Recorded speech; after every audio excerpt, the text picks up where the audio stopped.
on parlait d'Asie, la designeuse, l'artiste est japonaise et c'est une star, normal quand on parle de lumière. Oui, c'est vrai. Alors, elle s'appelle Akari Lizaishi. Je vous l'ai laissé, hein. Oui, je vois. Elle est conceptrice lumière, c'est designer, artiste, et bon sang de se mentir, puisque sa maman, qui s'appelle Motoko Ishii, eh bien, elle aussi fait le même métier et elle était précurseur en la matière. Donc, en fait, depuis les années 70, Motoko, d'abord, a illuminé tous les grands bâtiments, a fait de l'éclairage aussi de musées, etc. Sa fille l'a rejoint et là, eh ben, elle ne chôme pas. Vous êtes meilleur en japonais qu'en anglais. Hein? Je suis bilingue japonaise.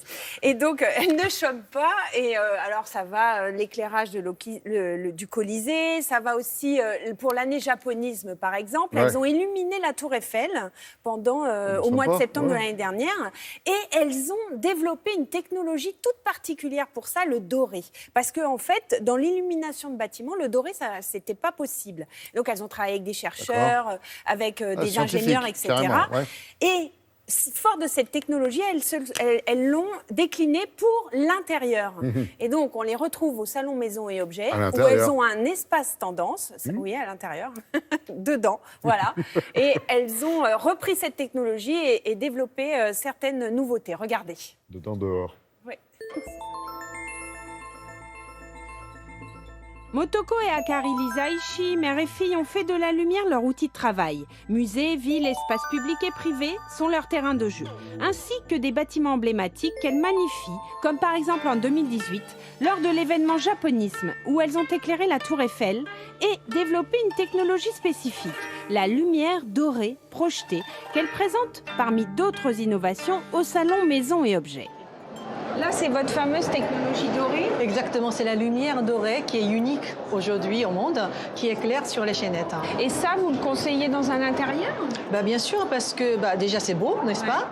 Et puis c'est la technologie de LED avec les faisceaux très concentrés, donc la lumière ne va pas partout, donc éclairage reste uniquement sur l'objet.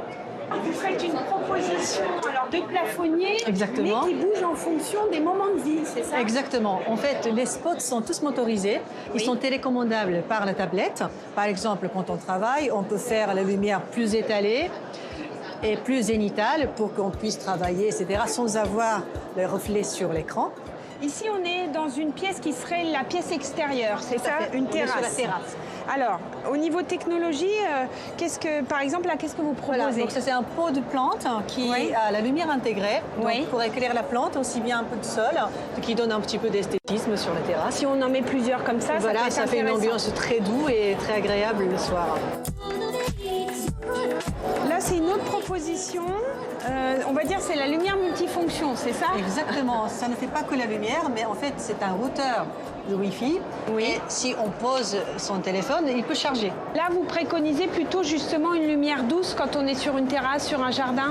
Oui, parce qu'on est là pour admirer le paysage. Donc, il ne vaut mieux pas avoir les points lumineux trop fortes qui peuvent masquer un petit peu votre vision. D'accord, bonne idée. Autre bonne idée, associer la lumière et la musique. C'est une bougie en LED avec l'enceinte intégrée. Et ils sont tous connectés entre eux en Bluetooth. C'est-à-dire qu'on peut avoir juste une source de son. Donc on peut avoir un espace surround. Et alors là, nous sommes dans l'univers vert. Oui, voilà. C'est toujours sympa d'avoir le vert à son appartement. Mais on a des problèmes de croissance de plantes. Cette source lumineuse, elle aide à pousser les plantes. Exactement. C'est le spectre particulier, bien calibré pour favoriser la croissance des plantes. C'est la source qui est déjà utilisée dans les usines de salade au Japon. D'accord. Ça fait pousser les cheveux alors éventuellement, vous voyez ? On le voit dans 5 jours. Hein. Si je les ai aussi beaux que les vôtres, ça va. Et ça va changer la couleur aussi. Oui. Ouais, c'est vrai que vos cheveux ont sacrément poussé depuis. Et puis ils sont tout bruns. Vous avez vu, je peux faire comme ça, là. Ils ont cramé sous la lampe, en fait. Et qu'est-ce qu'elle parle bien français ? Mais oui, parce qu'elles vivent entre la France et le Japon. Voilà. En France comme au Japon, où elle crée, où elle dessine. Exactement. La lampe, par exemple, qu'elle nous a montrée, ça va pour un hôtel au Japon. Elles font aussi de la décoration intérieure. C'est-à-dire que la lumière, c'est essentiel dans un intérieur. Et savoir éclairer par zone, c'est très intéressant et surtout, ça permet de mieux vivre. Voilà. Voilà, toc, qu'on se le dise. Ça permet de mieux vivre. Voilà, Ouais. toc. Merci beaucoup. Merci Sylvie.